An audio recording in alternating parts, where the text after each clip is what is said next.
Elle a été traitée de sorcière. Mais ces plantes ont guéri des milliers de malades. Ses visions faisaient trembler l'Église.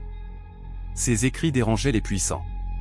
Et pourtant, 1000 ans plus tard, ces remèdes inspirent encore la médecine moderne. Voici l'histoire d'une femme que l'on voulait faire taire, mais dont la voix résonne encore à travers les siècles. Voici l'histoire d'Hildegarde de Bingen. La femme qui a guéri en écoutant la nature. Allemagne, XIIe siècle. Une époque de guerre, de peste et de foi aveugle. Dans un petit village du Rhin, une enfant naît fragile, souvent malade. On l'appelle Hildegarde. Dès son plus jeune âge, elle voit des choses que les autres ne voient pas. Des lumières. Des formes. Des voix. Ses parents, inquiets, l'envoient au couvent. Mais au lieu de s'éteindre, la lumière en elle grandit. Elle apprend à lire, à chanter, à observer. Et surtout, à écouter la nature. Hildegarde dit voir le monde autrement. Elle parle de forces invisibles, d'équilibre entre l'homme, la terre et le ciel. L'Église se méfie. Les prêtres murmurent qu'elle est possédée. Certains la traitent de sorcière.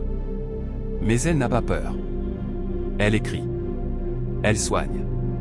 Elle conseille même les rois et les papes.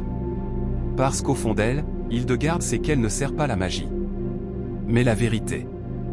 Dans son jardin du couvent, elle observe chaque feuille, chaque graine, chaque pierre. Elle découvre que tout dans la nature a une raison d'être. Elle note, classe et expérimente.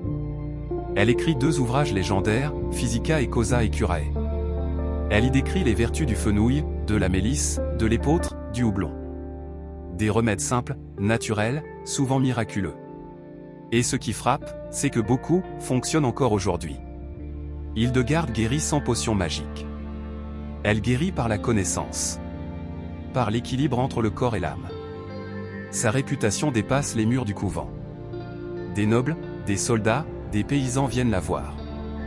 Elle soigne les blessures, les fièvres, les douleurs du cœur. Mais elle soigne aussi les esprits perdus. Elle parle d'harmonie, de lumière, d'un Dieu présent dans chaque brin d'herbe. Et ce message dérange. Parce qu'une femme qui pense librement, dans un monde d'hommes et de dogmes, est toujours une menace. Hildegarde meurt en 1179, à 81 ans. Mais son œuvre ne s'éteint pas. Ses manuscrits traversent les siècles, copiés en secret, étudiés par les médecins. Aujourd'hui, ses écrits inspirent encore la naturopathie, la phytothérapie et la médecine douce. Ce que l'Église appelait sorcellerie était simplement de la science en avance sur son temps. Elle a été traitée de sorcière. Mais ses plantes ont guéri des milliers de malades. Son savoir a survécu à 8 siècles de silence. Et toi?